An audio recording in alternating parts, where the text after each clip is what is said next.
Mau tanya Ustaz, tanya apa? Ini lagi ribut ini masalah nasab Ba'alawi dengan Wali Songo. Saya langsung skak mati. Ya, kalau main catur, teorinya Anatoly Karpov. Assalamualaikum warahmatullahi wabarakatuh. Pada kesempatan yang sangat berbahagia ini kita akan menyimak sebuah video, di mana dalam video tersebut kita akan menyimak sikap tegas Ustadz Yahya Waulani tentang polemik nasab Ba'alawi. Langsung saja kita simak videonya. Zuhur itu saya berhenti sedikit karena pusing dari kemarin belum tidur. Saya tidur di rest area sambil minum kopi. 3 orang tanya dari Jakarta, mereka mau ke Lamongan. Ustadz mau kemana? Saya bilang saya mau pergi ke Banjarnegara. Mau tanya Ustadz, tanya apa? Ini lagi ribut ini masalah nasab Ba'alawi dengan Wali Songo. Saya langsung skak mati. Ya, kalau main catur, teorinya Anatoly Karpov. Stop, jangan bicara itu lagi. Betul atau tidak?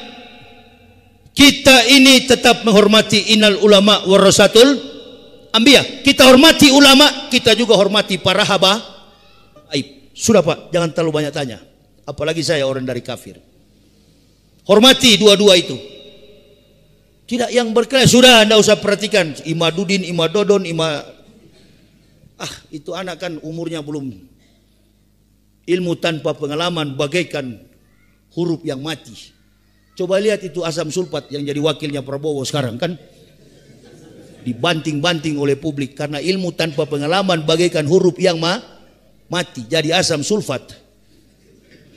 Begitu. Pengalaman juga tanpa ilmu orang bisa sesat. Mana contohnya Ustadz? Itu yang bisa bicara dengan semut, gupron, tumpul itu. Coba Pak Kiai artikan bahasa Arabnya. Saya nggak ngerti Pak Kiai. Saya juga nggak ngerti bahasa Arab. Saya cuma tahu bahasa Manado. Tapi sebodohnya saya ini, jangan coba-coba. Saya juga sering pegang kamus. Ini sampai bilang orang Kristen pun masuk surga. Masuk surga dari mana? Inna atatna lil kafirina salasila wa aklalau wa sa'ir. Neraka yang paling panas adalah sa'ir, tempat orang-orang kafir. Sesungguhnya kata Allah, kami sediakan bagi orang kafir belenggu, rantai dan neraka yang menyala-nyala. Siapa orang kafir itu? Al-Quran juga menjawab, laqad kafara allazina qalu innallaha masih ibnu Maryam. Kafirlah orang-orang yang berkata Isa anak Maryam adalah Tuhan selain Allah. Ayo, saya bilang istri, keluar kita dari Kristen. Kembali kita ke Islam. Bukan pindah agama. Kami sekeluarga bukan pindah agama, tapi kembali kepada fitrah sesuai perjanjian. Alastu birabbikum qalu bala syahidna.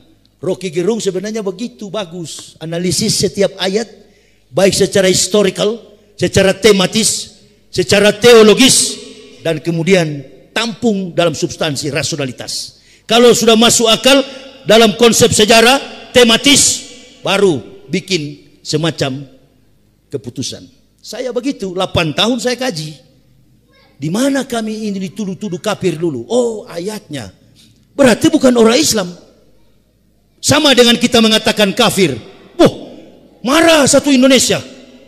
Tapi itu yang paling dibacakan oleh Rasulullah ketika sholat maghrib. Betul apa betul?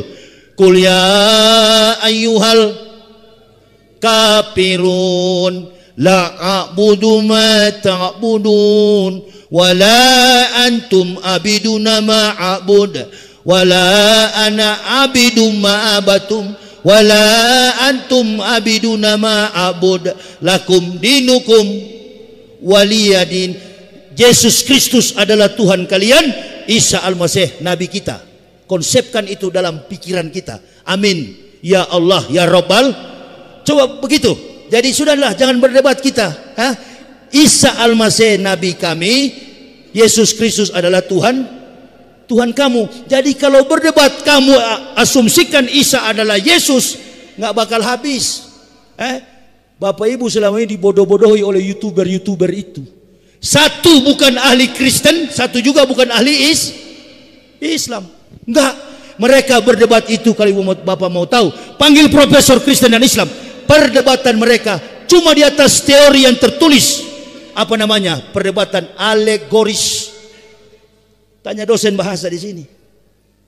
Saya nggak pernah tanggapi, nggak pernah saya tanggapi fitnah apapun yang mereka buang ke publik. Saya nggak pernah, karena kelasnya sudah jauh. Kalau mau berdebat, selipkan dulu. Ingat, kita orang Islam mengakui Isa sebagai nabi. Qala ini Abdullahi at-Taniyal kitabah wa ja'alani nabiyah wa ja'alani nabiyah. Sekali lagi, wa ja'alani nabiyah. Allah mengutus aku sebagai seorang nabi, bukan sebagai Tuhan. Bagaimana Jokowi ke Korea Selatan 2 minggu, istana ada Jokowi. Kira-kira begitu ya. Nah, baru berdoa bahasa Ibrani, Abinu seba samayem yitkada semeka tabu malkuteka yasresoneka kaaser gaambares etlem huken uten lanu hayom. Itu bahasa Ibrani. Abinu seba samayem, Bapa kami yang di surga. Doa Bapa kami. Katanya Yesus itu Tuhan, dia berdoa kepada Bapa. Bapa yang mana lagi? Makanya orang Yahudi sema Israel Yahweh Eluhenu Yahweh Ehad hikomantakim dekalama Muhammadin. Dari dulu saya sampaikan begini, ibu bapak sendiri terpengaruh. Oh itu Yahya bohong, dia pembohong. Hikomantakim dekalama Muhammadin yang mengatakan nama Nabi tercinta Rasulullah Muhammad Sallallahu Alaihi Wasallam. Yahudi pada Wailing Wall, tembok ratapan. Buka di YouTube, terungkap sekarang. Manusia hidup sekarang ini seperti akuarium, ikan di dalam akuarium. Segala hal terungkap. Betulkah Nabi Muhammad disebut-sebut dalam doa ketika orang Yahudi meratap pada tembok ratapan?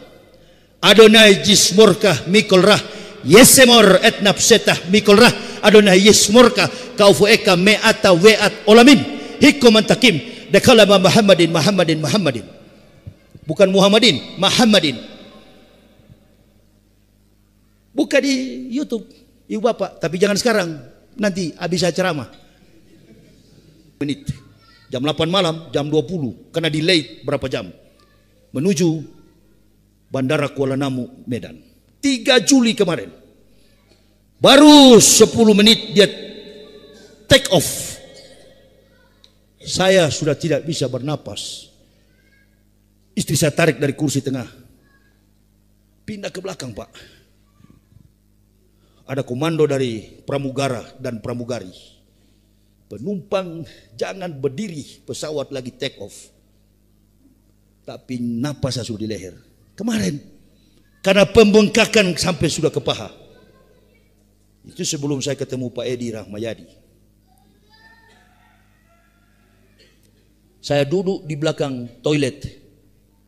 Ditanya oleh siapa, oleh pramugari, Pak, kenapa Bapak berkeringat sekali? Saya bilang, saya susah bernapas. Coba Bapak duduk bisa? Bisa, tapi jangan gantung. Kalau boleh saya duduk di lantai saja dan kaki saya lurus. Makanya saya tadi sholat minta kursi dan duduk pun harus lurus. Tapi Bapak bisa duduk? Bisa, tapi jangan gantung kaki saya. Duduk aja. Kalau tidur lebih bagus. Sudah kami siapkan selimut sama bantal. Tindakan Bapak bagus. Istri saya keluar, Pak, tidak apa-apa ya? Saya cuma korean tangan, tidak apa-apa. Sabar. Tapi saya sudah susah bernapas karena pesawat sudah naik ke atas. Pak, kenapa tidak lapor tadi? Saya belum terasa tadi. Bu, baru sekarang saya terasa, Mbak. Coba ada obat, kira-kira obat apa saja saya minum? Udah ada, Pak. Atau air hangat saja. Diumumkan kalau ada dokter. Oh, dokter keluar. Sudah mulai lepas sabuk pengaman. Beberapa orang ke belakang. Ada 2 dokter. Dokter anak dan dokter biasa. Rupa-rupanya dokter anak ini kenal sama saya. Kebetulan beliau polisi. Tugasnya di Polda Sumatera Utara. Siapa yang sakit? Karena saya balik kanan begini. Saya kalau tidur kan kanan begini. Menjiwai bagaimana cara tidur Rasulullah. Jadi saya tidur begini. Saya pernah ikut pelatihan apa itu di Naksabandia punya ini, Marifatullah, dan 1 malam dari jam ba'da Isya sampai mendekati sholat subuh disuruh tidur dari kanan begini. Hampir verlamen saya pagi. Hampir kena stroke. Jadi saya tidur sudah terbiasa ke kanan begini. Dia sapa dari belakang. Siapa pasiennya? Coba saya lihat. Kaget dia. Masya Allah, ini Ustadz Yahya Waloni. Bilang Ustadz Yahya Waloni, satu pesawat situ langsung beberapa orang yang kenal langsung keluar. Tapi bukan cuma Islam di dalam pesawat itu, karena pesawat itu tidak ditulis ini pesawat Muslim. Mungkin yang kafir dengar, alhamdulillah, bagus mati kau di situ. Pasti doanya begitu, pasti dia ketawa. Kalau bisa WA, karena handphone mati, dia sudah WA pendetanya. Ini Yahya sudah mau mati di atas pesawat. Padahal tujuan kita hidup adalah mati. Konsistensi kehidupan kita adalah mati. Jangan hidup kalau takut mati. Udah, berdiri dia. Berdiri. Mana. Itu. Wah, bukan orang Islam. Tengok, semua di pesawat itu tengok. Datang Pak Akbar namanya, polisi. Ustadz ada bawa obat. Saya bilang ada obat yang biasa saja dikasih dokter di puskesmas. Ya mana obatnya? Saya lihat. Wah ini bukan mah, ini penyakit mah. Ini jantung ini Ustadz. Dia spesialis anak tapi tahu kaki saya bengkak. Ini bukan mah ini. Karena pertama analisa dokter ya puskesmas lah. Ini katanya cuman GERD. Ditambah waktu saya habis puasa itu juga memang ada mah. Jadi ini bukan ini Ustadz, jantung ini. Untung tidak ke paru-paru. Kalau ke paru-paru bisa langsung meninggal orang. Sudah, angkat sedikit kakinya ada laci yang kosong itu. Saya tidur di situ, dia bawa lemari itu di paling belakang. Kamar mandi, toilet. Bukan kamar mandi, toilet pesawat.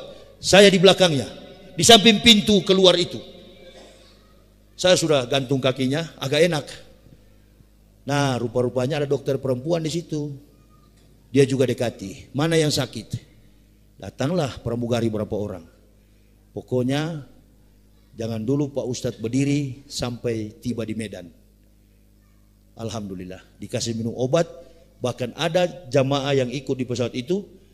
Dan ada pramugari juga yang bawa obat isosorbit. Ditaruh di bawah lidah. Karena isi saya panik, dokter kan bilang taruh di bawah lidah. Bukan di bawah lidah, ditaruh di bawah gusi. Bukan di bawah lidah, di bawah gusi. Woi kawan, salah taruh itu. Taruh di bawah lidah. Begitu ditaruh di bawah lidah, baru saya merasakan bisa bernapas dengan lega. Turun di bandara Kuala Namu, sudah tidak bisa melangkah. Ambil kursi roda, didorong ke depan. Panitia jemput. Kok bisa sakit begini Ustaz? Saya bilang ya inilah. Sekarang kita buka puasa dengan Pak Edi Rahmayadi. Oh saya bilang jangan, bawa aja langsung ke hotel biar saya istirahat di hotel dulu. Tidak.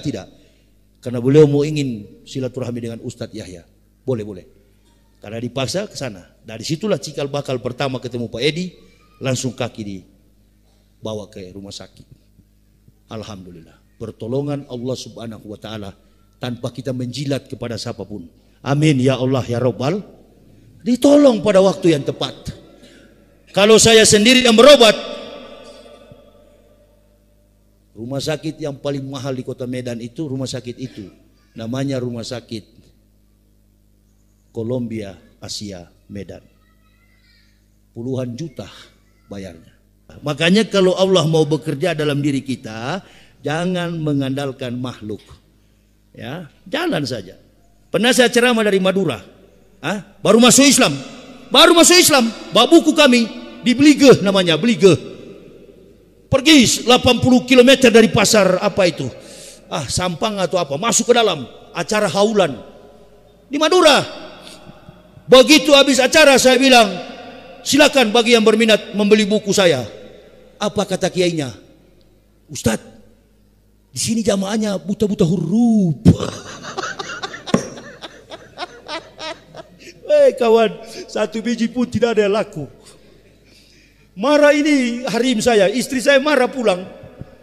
Dia bilang, kamu ketawa-ketawa ya. Kalau kita menyeberang dari apa itu? Dulu belum ada jembatan itu, apa namanya? Dari Suramadu, belum. Dulu naik ferry. Dia bilang, kamu ketawa-ketawa Pak. Ini bini saya ini yang datang sekarang. Nanti kalau mobil kita mogok, pakai kencingmu. Karena uang jalan kami tinggal amplop yang dikasih dengan sisa uang sedikit dari Jakarta. Sudah kawan, jangan khawatir begitu. Ini Islam. Ya, sudah sebentar. Saya turun dulu. Mau kemana Pak? Saya mau kencing. Saya turun ke masjid sebentar, saya ambil 2 rakaat. Padahal saya baru habis sholat zuhur, siang kami pulang. Kalau dihitung-hitung dengan amplop itu, wah nggak cukup ini kami pulang. Ya, 1 biji pun ada yang beli. Saya hibahkan kepada kiai 1 biji. Kenapa Ustadz Babuku di sini buta-buta huruf? Di kampung jauh sekali. Saya pergi ke masjid, saya banting 2 rakaat di situ. Sholat. Hanya pendek doa saya. Bukan saya ya Allah, bini saya. Dia khawatir kita nggak punya apa-apa. Jangan permalukan iman kami. Di hadapan orang kafir dan orang munafik. Pelihara kami. Keluar kami turun dari pelabuhan, lewat jalan Darmo, bertemu pengurus masjid Al-Falah Darmo, Surabaya. Pertama kali saya berdakwah di Surabaya. Ustadz Yahya ini kan, tergantung siapa yang tanya saya bilang. Saya ini Ustadz, orang Makassar separuh, ibu saya orang Jawa. Saya pengurus masjid terbesar kedua setelah masjid Masjid Nasional Al-Akbar kalau apa di Waru. Ustadz, boleh nggak kita bawa ke Masjid Darmo? Ustadz bikin tausiah. 1 mobil buku itu dibayar oleh cuma dibayar oleh 1 orang. Kau tadi mau menangis tadi pagi kan? Kau lihat itu uang itu.